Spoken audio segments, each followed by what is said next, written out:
Con la entrevista del día, porque con la aprobación de la Ley de Urgente Consideración se creó el Ministerio de Ambiente del Uruguay, este organismo que recibe a la Dirección Nacional de Medio Ambiente y a la Dirección Nacional de Aguas y las competencias en materia ambiental, de desarrollo sostenible, cambio climático, preservación, conservación y uso de los recursos naturales y ordenamiento ambiental que se manejaban desde el Ministerio de Vivienda y Ordenamiento Territorial.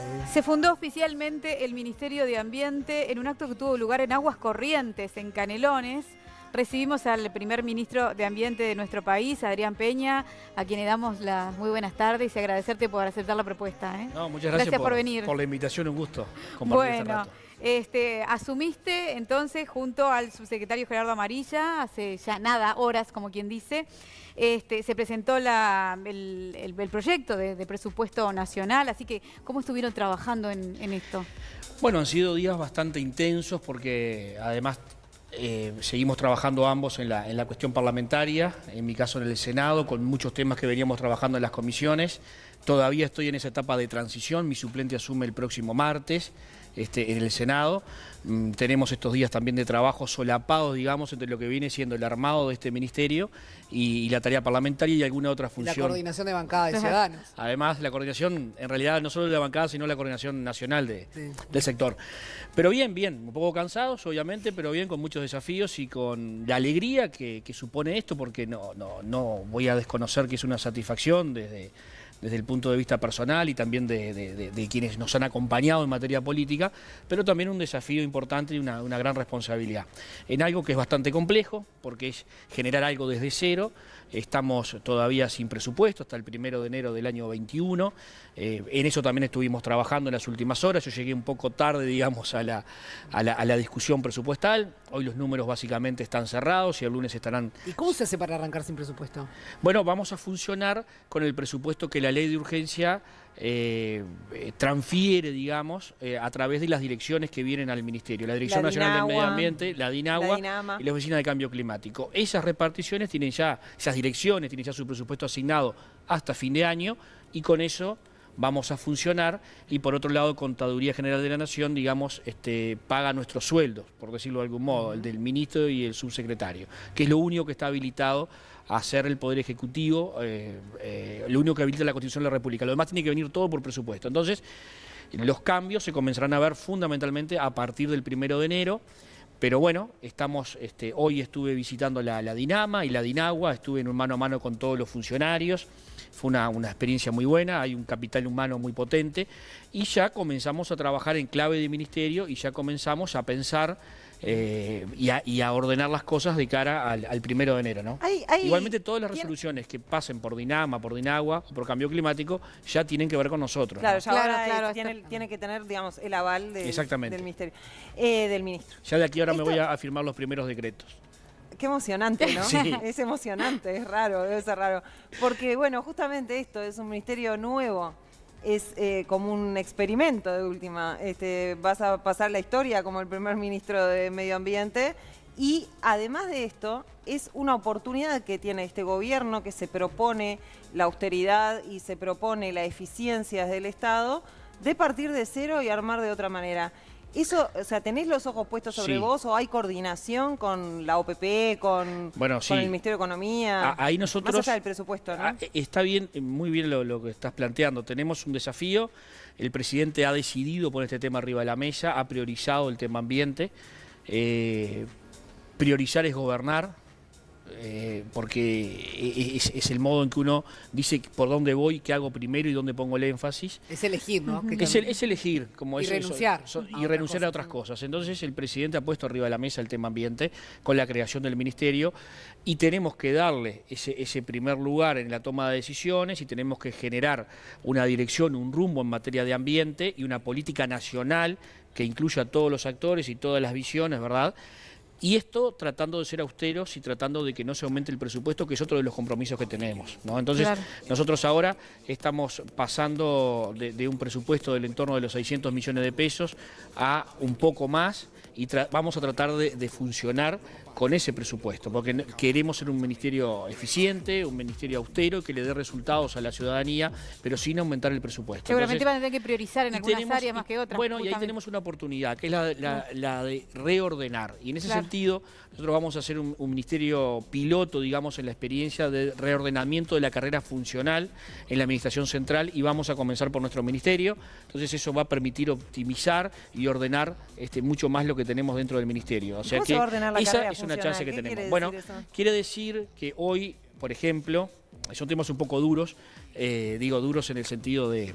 En lugar de la antigüedad, pesado. de repente... No, quiere decir, hoy hay mucha gente que está por contratos diferentes. Algunos son empleados públicos, otros son contratos a través de organismos internacionales, otros son contratos en convenios, otros son a través de fundaciones. Bueno, no hay un orden entre la tarea, una relación directa entre la tarea, la importancia de la tarea que se desarrolla y lo que se gana. De repente, los contratos por ahí pueden ganar más que alguien que cumple la misma función pero desde lo público.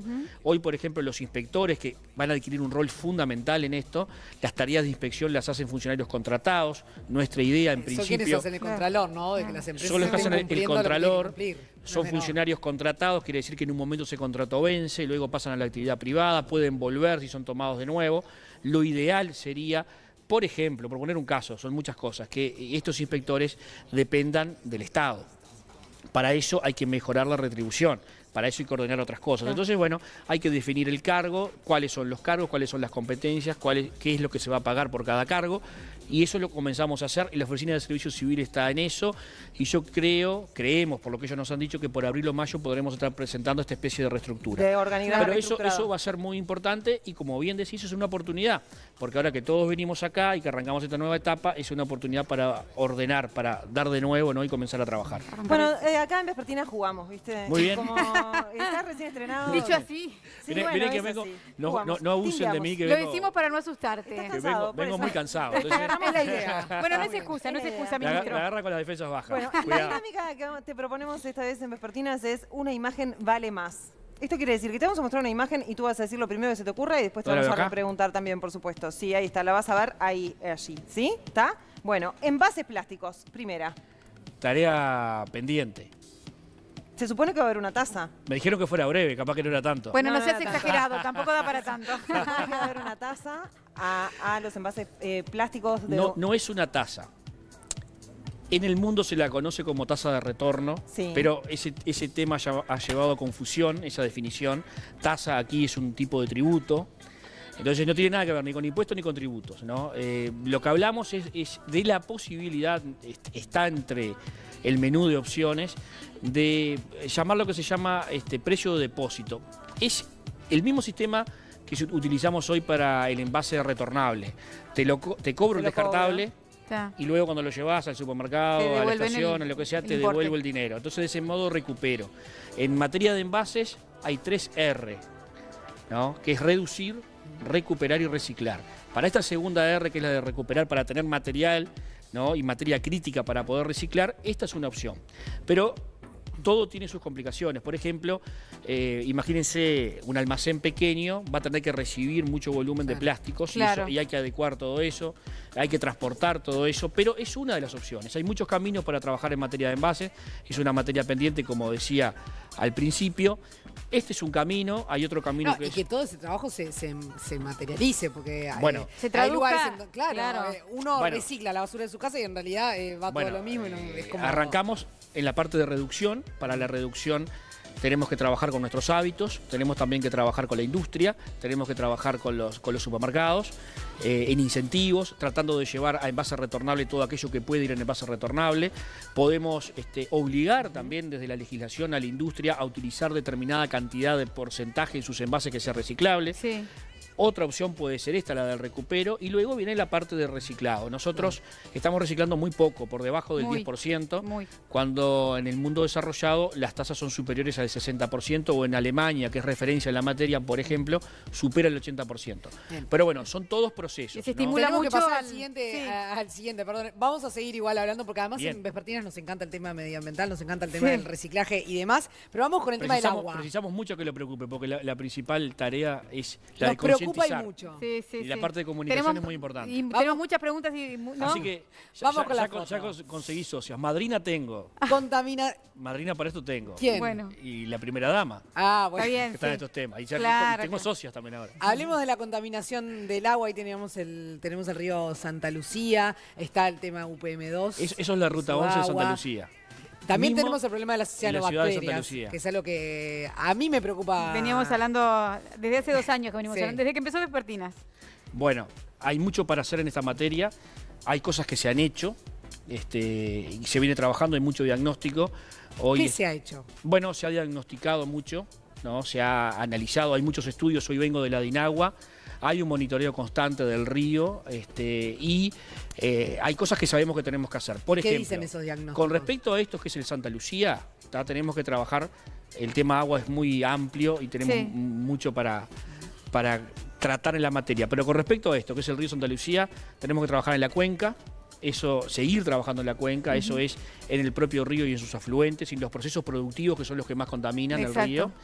Hay que monitorear, controlar mucho más, pero se ha avanzado. Hay un programa que incluye a todas las empresas de la zona que están incorporando sistemas que son de vanguardia para no contaminar con sus afluentes al río. Lo mismo está pasando con los tambos. El 70% de los tambos está siendo incorporado en un programa específico en esta materia. Luego tenemos que trabajar mismo en la fuente, que es mismo en el río, monitoreando, viendo, midiendo y actuando en todo caso. Hoy hay tecnología que permite algunas acciones, por ejemplo con las cianobacterias, con un sistema que estamos por implementar, que puede ser ver con anticipación la generación de estas cianobacterias y poder actuar en el lugar. Y luego en la planta, son los 3 lugares, ¿no? La cuenca, la fuente y la planta. Y en la planta también tenemos algunas cosas que hacer. Por ejemplo, algo urgente tiene que ver con la planta de tratamiento de los... El proceso de transformar el agua en potable. Allí mismo, ayer donde asumimos, en la usina de Aguas Corrientes, genera, ¿verdad?, determinados residuos que se vienen acumulando hace muchos años y son unos lodos que tenemos que procesar. Esa es una de las tareas urgentes que tenemos. ¿Vos tomás ¿vos tomás agua de canilla? Yo tomo agua de la canilla. Yo creo que el agua de OCE, donde yo vivo, el agua es de un pozo de OCE. No es el agua que viene de Aguas Corrientes, ¿no? Es un pozo que allí está allí en el lugar. Yo vivo en el interior, en San Bautista. Y allí son de vertientes, manantiales, ¿no? Y el agua se estaciona en los tanques. Y esa agua la tomé siempre. Últimamente, ante escasez de agua, venía agua en camiones de otro lado y ahí por ahí uno perdió un poco la confianza. Pero esa es la palabra clave. El agua es potable, ¿no? Los niveles están dentro de lo indicado y la OCE eso nos garantiza y tenemos que tener tranquilidad en eso. Y si el agua no se puede tomar, la primera que nos va a decir que no se puede tomar es la OCE, ¿no? Así ha sido siempre en la historia del Uruguay y ha pasado muchas veces en muchos lugares específicos. Ahora, han habido lo que los técnicos llaman eventos o episodios que han puesto en duda la calidad del agua y ahí se ha perdido mucha confianza de la población. El trabajo que estos episodios tienden a desaparecer y, bueno, que la confianza vuelva en cuanto a la posibilidad del agua. Nuestro objetivo es que nadie tenga esa duda y que pueda volverse a tomar el agua con tranquilidad como se tomaba hace 15 o 20 años. Es verdad, cuando éramos más chicos se tomaba y no estaba el filtro, no te vendían el filtro como para poder tampoco pasarlo por eso, ¿no? Porque esa duda no la teníamos. Y bueno, no, nunca la teníamos. Yo creo que eso es lo que tenemos que trabajar, pero hay que trabajar en esos 3 niveles. Y hay procesos que son más lentos, ¿no? Por ejemplo, el trabajo en la cuenca, el trabajo en el río. Manejábamos ayer un concepto claro, o sea, el deterioro en materia ambiental ha sido un proceso lento, paulatino de deterioro. La recomposición, el proceso de retorno también va a ser lento. Entonces tenemos que saber que estas cosas no son para mañana. Pero hay cosas Siempre que dice que es más lento aún, ¿no? Sí, sin duda, porque... recuperar es más lento. Es más lento. Hacer el daño. Por eso adquiere tanta importancia la prevención. Tanta importancia en la prevención para el futuro, ¿no? Trabajar mucho en educación, trabajar mucho en concientización e incorporar esos controlar, Adrián, por eso te digo, estaría buenísimo que controlaran más. Sí.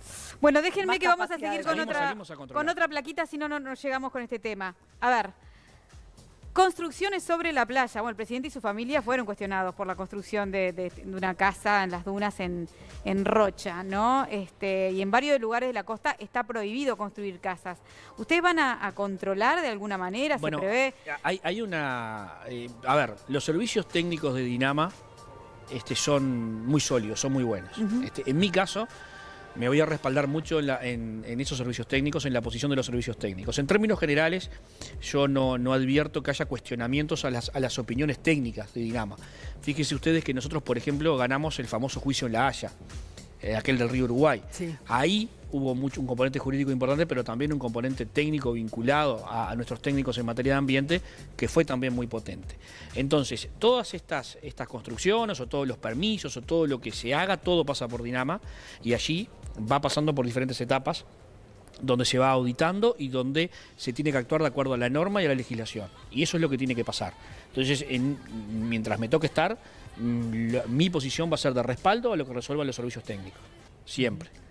Eso está bien claro. Vale para esto y vale para temas donde hay una lupa puesta, que, por ejemplo, el caso de UPM2, ¿no? Donde tenemos que estar monitoreando y permanentemente se van expidiendo permisos en la que la empresa tiene que avanzar, y en cada uno de esos permisos hay que cumplir con lo que dicen los técnicos de acuerdo a la normativa vigente. Tú heredaste una situación en la que se aceleró un proceso en la Dinama de habilitación, por ejemplo, para el trazado del tren, ¿no? Se aceleraron los procesos. De hecho, bueno, hubo todo un tema.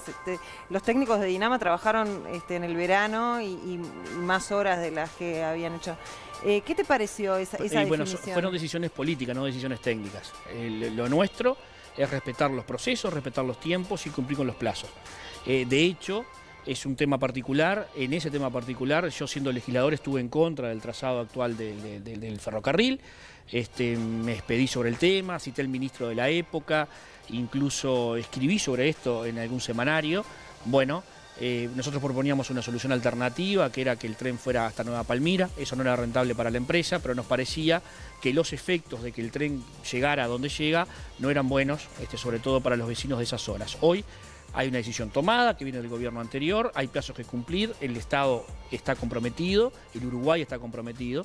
¿Pero se puede revisar o rever para ver si hubo algún vicio, digamos, en el proceso? Porque, bueno, eso siempre se podrá hacer. Deja cuestiones esa cuestión de acelerar los procesos. Lo que digo es que hoy lo que tenemos que tratar de hacer es de mitigar las consecuencias al mínimo posible, y de que todo lo que siga de aquí para adelante se ajuste estrictamente a lo que la normativa marca, ¿no? Eso es lo que tenemos que hacer ahora en adelante. Esa es la realidad, tal cual está planteada, tal cual la tomamos nosotros. ¿Pero hay alguna idea de rever o no? No, yo creo que hoy... ¿O de revisar lo que hoy se hizo, en no? el Estado...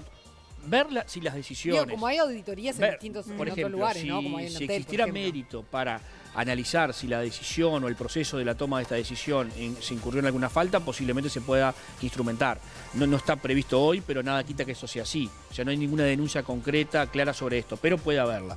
Ahora, dado el estado actual de las cosas, yo veo muy difícil echar marcha atrás en lo que es la construcción del ferrocarril central. Incluso los tiempos están corriendo y al Uruguay le puede perjudicar mucho no llegar a los tiempos. Entonces, ahora hay que tratar desde nuestro lugar de hacer cumplir la normativa, ¿verdad? Y que esto obviamente perjudique lo menos posible a los vecinos, ¿no? En su momento nos manifestamos, estuvimos en contra, propusimos otras alternativas. Bueno, eso no fue posible.